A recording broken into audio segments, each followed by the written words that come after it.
LeBron James receives one of the most devastating reviews. The most overprotected superstar in the history of sports, Lakers, slipped to their second defeat in a row. On November 24th, LeBron James has been accused of being the most overprotected superstar in the history of sports after the Los Angeles Lakers slipped to consecutive defeats to the Orlando Magic and Denver Nuggets. A buzzer-beating three-pointer by Franz Wagner condemned the hosts at the Crypto.com arena to a second successive defeat as they came up short in a 119 to 118 contest with the Magic, handing JJ Redick his first loss on home patch. Then, on November 24th, Nikola Jokic's Nuggets comfortably won in a 127 to 102 blowout loss as their record slumps to 10-6 for the season, leaving them fourth in the Western Conference and 2.5 games behind the Oklahoma City Thunder at the summit. However, whilst it's far from a crisis, Skip Bayless decided to round the criticism straight onto James and accused him of managing to avoid the blame once again by calling out the media and press. I'm constantly amazed by how hard the LeBron-worshipping media works to protect him by ignoring so many of his classic failures, Bayless said on his show. LeBron eclipses Aaron Rodgers as the most overprotected superstar in sports history. LeBron, for his career, is a 74% free throw shooter. That ranks, since he came into the league, 682nd all-time. This year, he's right on his career average at 74.0%. That ranks, in this year's NBA, 177th. That's LeBron bleeping James. On late and close free throws, he's the worst since he came into the league by far. As I've said a billion times before, blind witnesses, he just has no clutch gene. He's hiding from the basketball. He's acting like he's some kind of decoy. He's no decoy. He's LeBron bleeping James. For all of his talents, LeBron isn't known for being a very good free thrower, and that continued against the Magic when he went 2 for 4, 50%. However, against the Nuggets, he was 100%.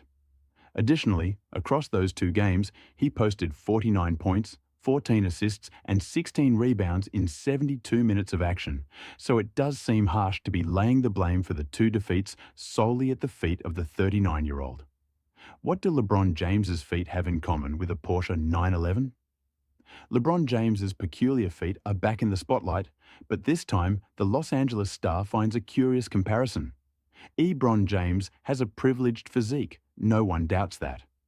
The Lakers star, four-time NBA champion, with Miami, Cleveland and Los Angeles, is still one of the most dominant players, if not the most, at almost 40 years old. He will turn 40 in December. LeBron's curious feet. However, part of his body is not worthy of the perfection of the chosen one. And it is nothing new, because 10 years ago, his feet became world famous. The arrangement of the toes of the lower extremities of King James, surprised by its... And now it has come to the fore again, in this case, cinematographic. If you're an NBA basketball fan, you should watch Starting Five, the Netflix series that profiles 5 of the stars of the American Basketball League. One, of course, is James, who shares the spotlight with Jason Tatum, Domantas Sabonis, Jimmy Butler, and Anthony Edwards. They are stars of the Celtics, Kings, Heat and Timberwolves, respectively. The entertainment platform's cameras sneak into the homes, locker rooms, cars or planes of the protagonists. And there, in a physio session with LeBron, where he emphasizes that he spends a lot of time and money taking care of his body, is where the scene takes place in which a hilarious comparison is made. The cameras, aware of LeBron's media precedence and his feet, focus on that area of his body at a given moment, and the Los Angeles star begins to ramble on about them. First recognizing that it is not precisely the most graceful part of his body, something to which his children nod in agreement, laughing their heads off. And then with a simile that no one but James could have come up with. "Do you know what they look like?" he says to Gabe Vincent, who shares stretches with the Akron native.